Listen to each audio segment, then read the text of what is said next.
Good morning, students. Welcome to your English class.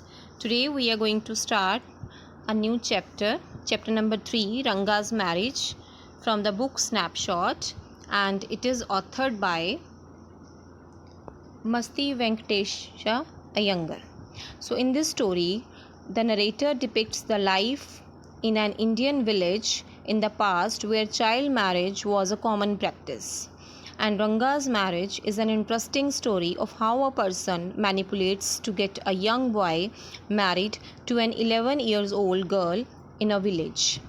The story dates back to the early days of the British rule when English was not used in a big way, and Rangappa, the son of a village accountant, returns from Bengaluru after his studies, and his homecoming after 6 months makes a big event. The curious villagers gather outside Ranga's house to see how much the boy is changed, but they see no change in the boy. The narrator discusses the issue of marriage with Ranga. He resolves to get the boy married to a very young and immature 11 years old girl, Ratna. He seeks the support of Shastri's astrology, and Ranga in the end forgets his idealism and settles down happily. So let's have a quick review of the chapter and its summary through this web chart.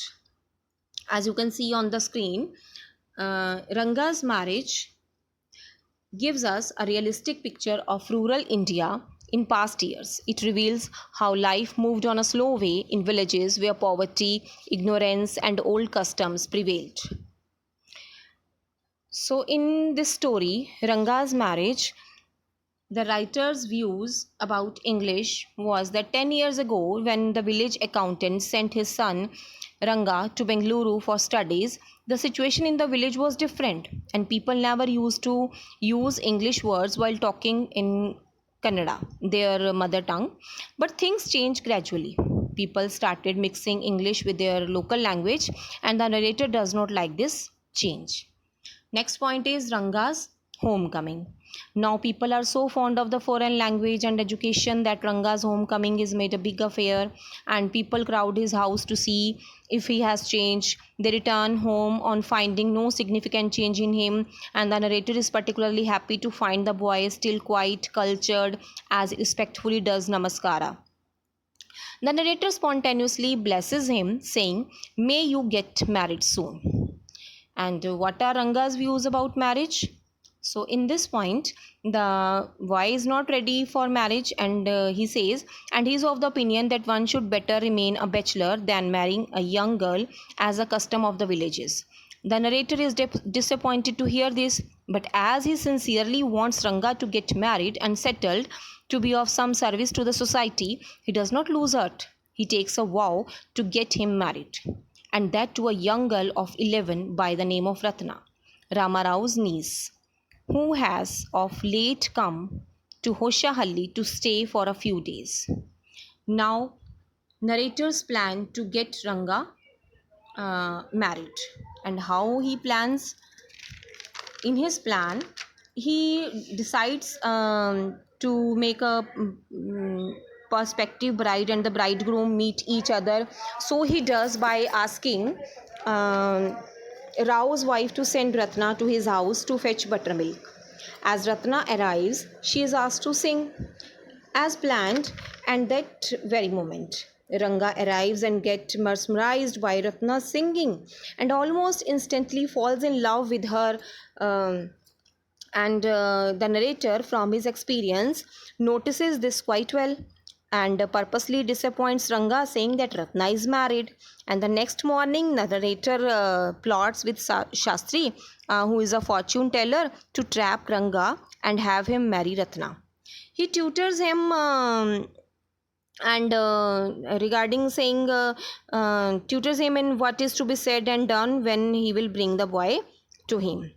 And everything goes as per the plan, and Shama, the narrator, asks Shastri what might be worrying the boy, and Shastri calculates, throwing his cowries, and suggests that it is about a girl.